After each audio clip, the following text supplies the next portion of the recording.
Copyright disclaimer under Section 107 of the Copyright Act 1976. Allowance is made for fair use for purposes such as criticism, comment, news reporting, scholarship, and research. Fair use is a use permitted by copyright statute that might otherwise be infringing. Non-profit, educational, or personal use tips the balance in favor of fair use.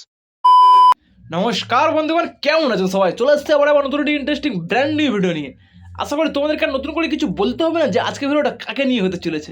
হ্যাঁ, আজকে আমাদের উপাসনা দিদি তার কিছু QN এর উত্তর দেবে, আর তার সাথে আমিও দেবো। তাহলে চলো বন্ধুরা, তোমাদের বেশি সময় নষ্ট না করে ভিডিওটা শুরু করা যাক। আর হ্যাঁ, ভিডিওটা শুরু করার আগে অবশ্যই দয়া করে কানে হেডফোনটা লাগিয়ে নেবেন। তো চলো বেশি আমাকে ভালো আছে, ভিডিওটা শুরু করা যাক। Let's get and start.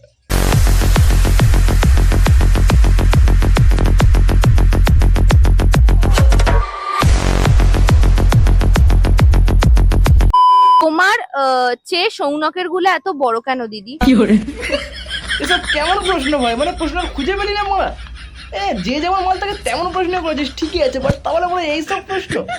আসলে ব্যাপারটা হচ্ছে, আমাদের সৌনক দাদা উপাসনাগুলোকে নিয়ে খেলা করে না, খেলা করে উপাসনা সৌনকের দুটো পম নিয়ে, তাই বলা এই অবস্থা। কিছুদিন পরে দেখবো উপাসনার জায়গায় সৌনকই প্রেগনেন্ট হয়ে গেছে। ব্রাইস সাইজ কত? এই যে দেখ, যত দেখে মনে হচ্ছে তত। চাপ বলা, এত দেখছি তো পুরো গাঁড় মারা প্রশ্ন ভাই। যে প্রশ্নটা করছিস তাকেই বলছি কথাটা। দেখ, আমাদের দিদির হচ্ছে কোনো সাইজের দরকার পড়ে না কারণ মাল দুটো ঝুলে পেট পর্যন্ত চলে গেছে, তাই ওগুলোকে টেনে টুনে মোটামুটি পারফেক্ট জায়গায় নিয়ে আসতে পারবে, সাইজে রাখবে। তার জন্য যে কোনো একটা সাইজে যথেষ্ট, যে কোনো একটা হলে হবে, ছোটো বড়ো মোটামুটি টেনে টুনে রেখে দেবে সাইজের জায়গায়, যেখানে থাকে সেখানে নিয়ে আসতে পারবে, সেরকম একটা হলেই হবে। তাই দিদির কোনো সাইজের দরকার পড়ে না মারা।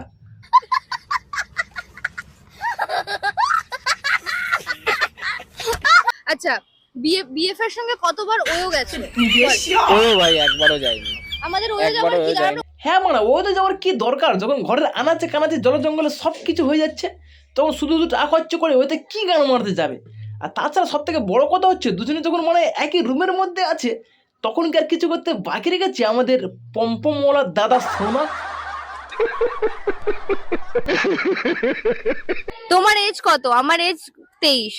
আর আমার 24। কি 24? শালা আদ্দা আমরা বুড়ো পাঁঠা। তোকে যদি ঠিক টাইমে বিয়ে দেওয়া হতো, তাহলে তোর শালা একটা 24 বছরের মেয়ে থাকতো, আর তুই নিজেকে 24 বছরের খোকা বানিয়ে দিচ্ছিস। আর এইদিকে আমাদের দিদি বলছে নাকি তার বয়স 23 বছর। আমার এজ 23। বলছি ওরা দামড়ি গাই, কেউ ক্যামেরার সামনে এসে নিজের বয়স কমিয়ে বললে তার বয়স কখনো কমে যায় না মারা। তোর ফেস দেখলে যে কেউ বলে দেবে যে তুই 30-32 বছরের বুড়ি গাই মারা। তোমার এই ফিগার বানানোর পেছনে মূল কারণ কি? দেখো, আমার এই ফিগার বানানোর পেছনে বাবা কি রোদ! আমার এই ফিগার বানানোর পেছনে মূল কারণ হচ্ছে আমাদের সৌনক দাদার অক্লান্ত পরিশ্রম।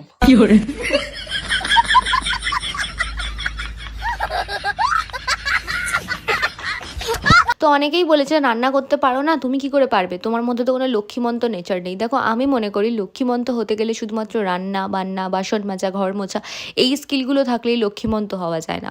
একদম ঠিক কথা বলেছো বোনা। লক্ষ্মীমন্ত্রী হতে গেলে শুধু বাড়ির কাজকর্ম করে লক্ষ্মীমন্ত্রী মেয়ে হওয়া যায় না।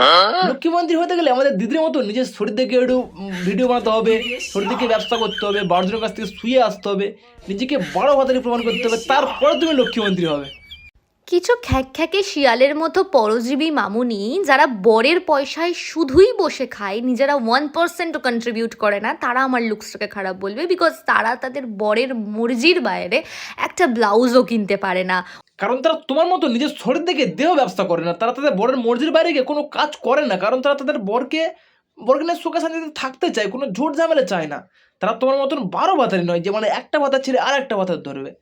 নিশ্চয় তোমার মাও তোমার মতো নিজের শরীর দেখেই ব্যবসা করতো, তাই তুমি তোমার মায়ের মতো হয়েছো। আসলে গাছের গোড়ায় যদি পোকা লাগা হয়, তো গাছের ফল কেমন হবে? কিছু মেয়ে বয়ফ্রেন্ডের জন্য খাসির মাংস রান্না বান্না করে, আর আমি তো রান্না করতে পারি না। হ্যাঁ, তা কেন পারবি? শুধু তো হাতের মতন গিলতেই পারবি, আর সোশ্যাল মিডিয়ায় এসে হাঁকতে পারবি।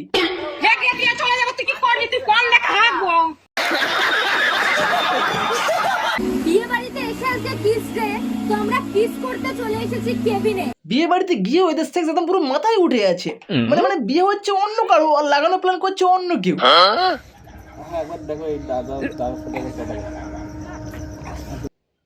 এই তুই বমি করছিস কেন? দিদি ভুল করে সোনকের ঠোঁটের জায়গায় বান্টুতে কিস করে দিয়েছে। আসলে সোনকের মুখটাই তো বান্টুর মতো।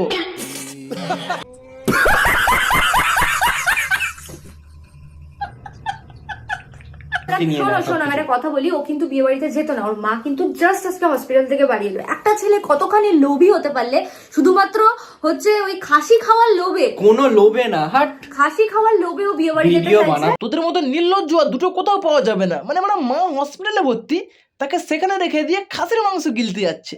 বলছি ওই খাসির চিবি নিয়ে তোমাদের গাড়ি গুঁজে দেবো ওরা। আমি এমন একটা শাড়ি পরেছি, এই ব্লাউজটা দেখো, এটাই এর মেন শো। শাড়িটা বহু পুরনো, একবার দেখা, বহু পুরনো, ঠিক আছে না? ঢাকা ঢাকি কি আছে? হে ঢাকা দিচ্ছিস কেন মানে? খোলা থাকলে তবেই না ভিউজ আসবে। बड़ा हरामी हो बेटा। কি করতে হবে ওয়েট গেইন করলে? কলা খেতে হবে। কলা খেতে হবে? ও বাবা, ও তো আমি রোজই খাই। কি করছিস? কলা খাবো। বলছি দিদি, এই কলা খেলে মানে তোমার ওজন কমাতে দূরে থাক, তোমার ওজন মনে ডবল হয়ে যাবে আরো।